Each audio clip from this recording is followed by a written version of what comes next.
Hello everyone, thank you very much for joining me. So I wanted to make this video because I just kind of miss making crop circle videos, and I wanted to recirculate some of these formations before we get a whole batch of new ones when the summer begins. And the big revelation for me last summer was when it was made known to me how many of these formations are coming from ancient human civilizations. Those who were advanced enough to learn how to access Gaia's grid system and use the Akashic records to bend space and time. And last week I was going through some formations from a few years ago, and I saw one that was pretty interesting that I hadn't really recognized before. So I inquired about it, and I got an immediate response that it was a Lemurian crop circle, meaning that the Lemurians went through a ritual and actually sent that formation forward in time through the grid system to support humanity in the awakening process and the remembrance of who we are, and also act as a balancing mechanism for some of the heavier things that are going on here energetically that we are freeing ourselves from.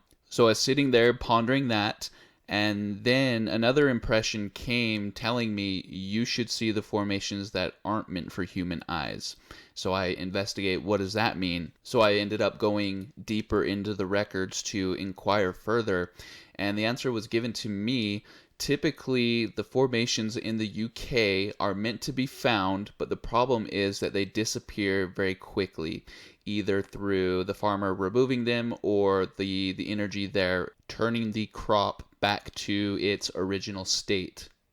But apparently, there are occasions when the formations are strategically placed in places that are isolated enough that they won't be found or disturbed by humanity. Spirit calls this kind of formation a locked circle. Those crop circles will create an energy that will become entangled in Gaia's grid system, and it acts as a modification or a pressure release for Gaia, so she doesn't have to use more exaggerated extreme methods. And after that point, the revelations really started to pour in. So I started to investigate more about the significance of crop circles and why they were so important to the Lemurians. And the Lemurians used crop circles as a form of entertainment. They used crop circles as a source of information. It was something to them that was culturally important, and it was a method that they used primarily to exchange information with other dimensional sources.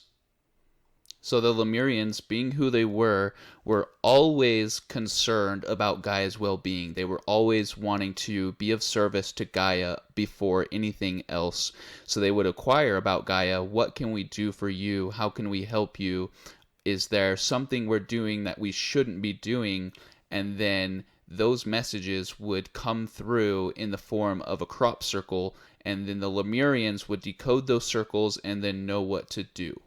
So maybe Gaia would tell them, at this certain location on the planet, I'm having a lot of stress, or I'm having some issues. Can you go there? The Lemurians were true stewards of the earth, and they could see humanity's story in its entirety because of their access to quantum resources, like many other civilizations after them had, just not to the same degree that the Lemurians had.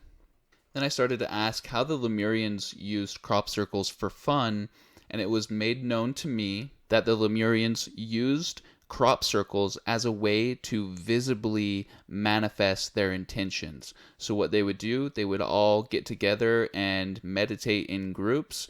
They would visualize a specific design, and if they were doing it right, if they were producing energy in the way that they needed to, that formation would show up somewhere, and then they would go find it. They would also gather on vantage points, and they would do something called making the fields dance. So they would watch as formations popped up and then disappeared, and there would be some kind of story told from the images in the crop circles. So there you go. I'm really excited about this upcoming season. I know that energetically the planet is in a very different place than it was 6 to 8 months ago, and I think we will see that reflected in the complexity and the detail in some of these formations that we're going to be seeing this summer. Anyway, I will leave you with a slideshow showing some of the formations from last year, and I hope you enjoy the good vibrations. Thank you very much, you guys. Goodbye.